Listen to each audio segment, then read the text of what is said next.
Hello and welcome everybody to my today's talk. My name is Bennett Strö, and today I would like to present to you some of my recent research results, which is joint work with Annemarie Bitter and Robert Stelzer. So today's topic is locally stationary processes in the continuous time domain. And more precisely, we would like to have a look at stationary approximations of such processes, some asymptotic theory, and inference methodologies. In view of the limited time we have today, I will skip the technical details and illustrate everything for elementary examples. However, if you are interested in more complex examples and the technical details, I invite you to have a look at the corresponding research articles, which are also available on arXiv. Okay, so let's start right away with an example. So we consider a Levy-driven Ornstein-Uhlenbeck process, also called CRR1 model. So we have a Levy process L and some positive real number lambda.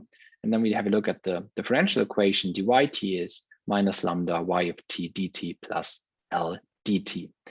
The solution to this equation is an Ornstein-Uhlenbeck process, which is stationary and looks as follows. So we have a stochastic integral with respect to the Levy process, e to the power of minus lambda t minus s here.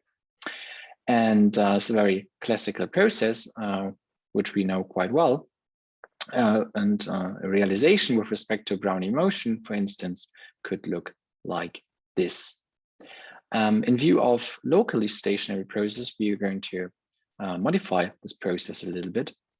We're going to look at time-varying Levy-driven Ornstein-Uhlenbeck processes.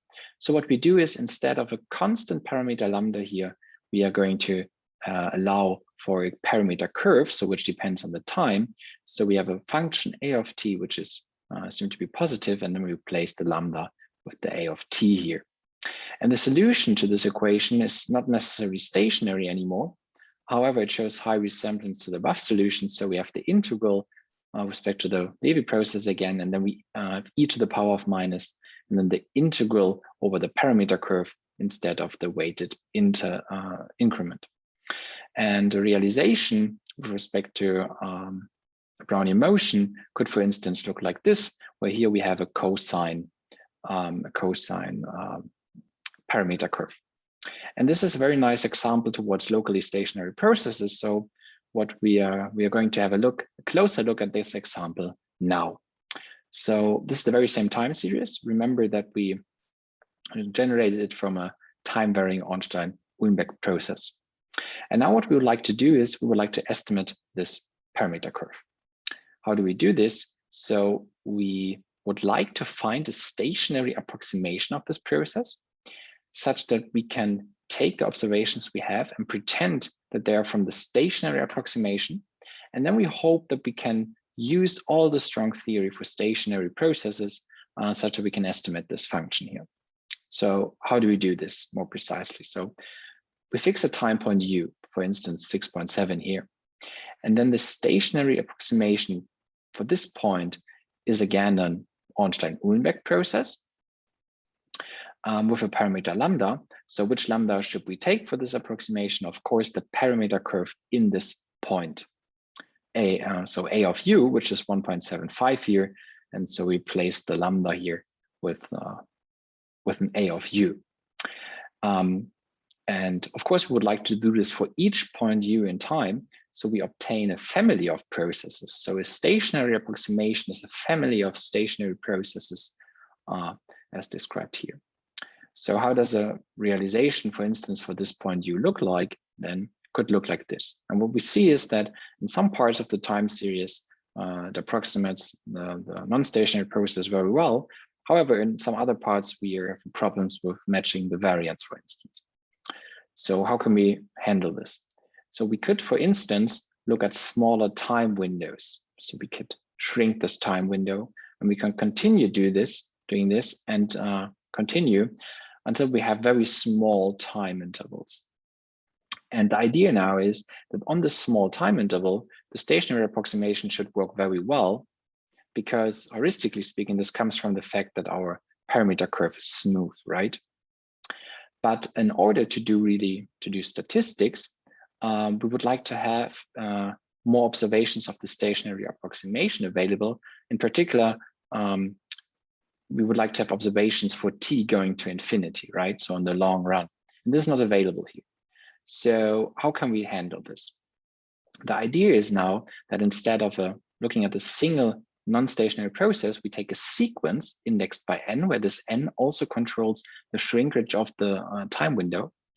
And then we rescale the time in the parameter curve such that as n increases, the time runs slower, and which has the effect that the process becomes more stationary as n increases.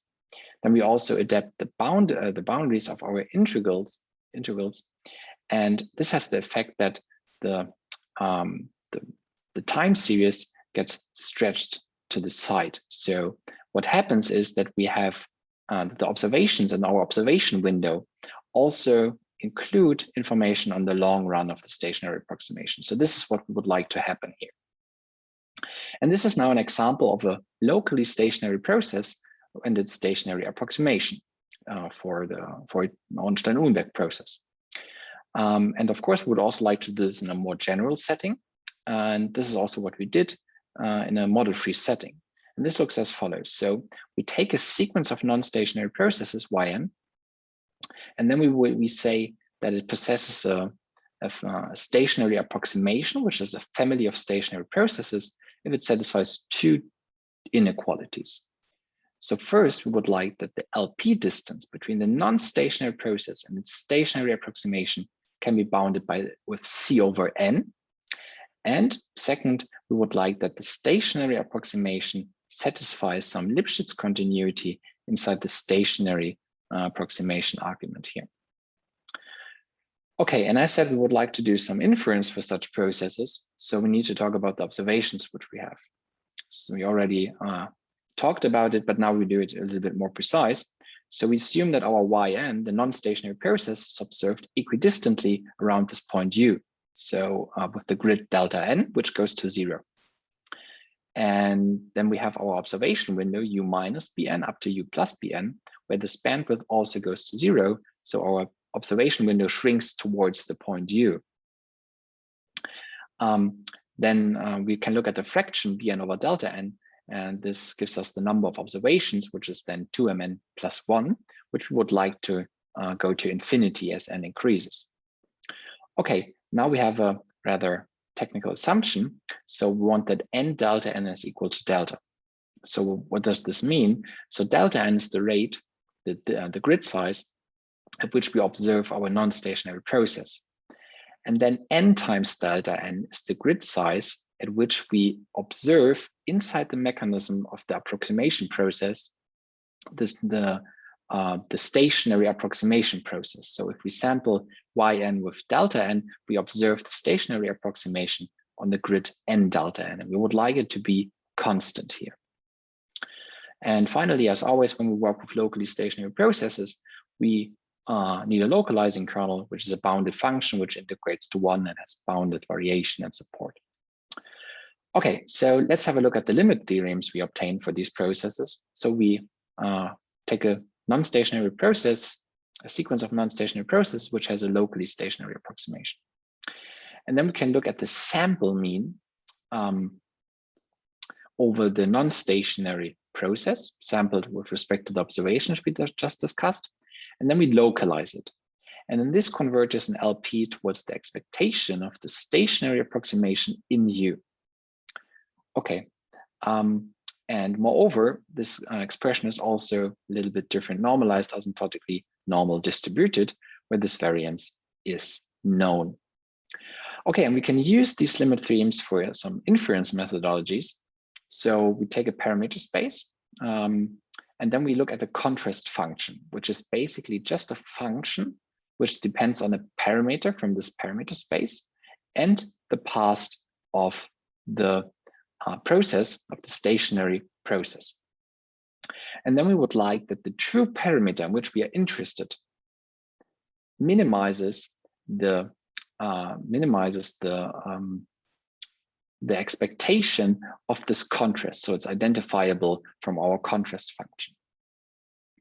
And what we then get is that we can look at the localized M estimator, which is the minimum, which minimizes the sample mean over this contrast, where we replace the observations from the stationary process with the ones which are available, namely the non-stationary process.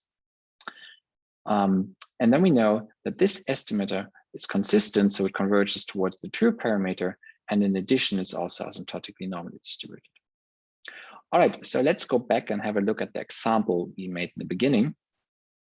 So our time varying Ornstein-Uhlenbeck process. And for this, we could look, for instance, at least squares contrast.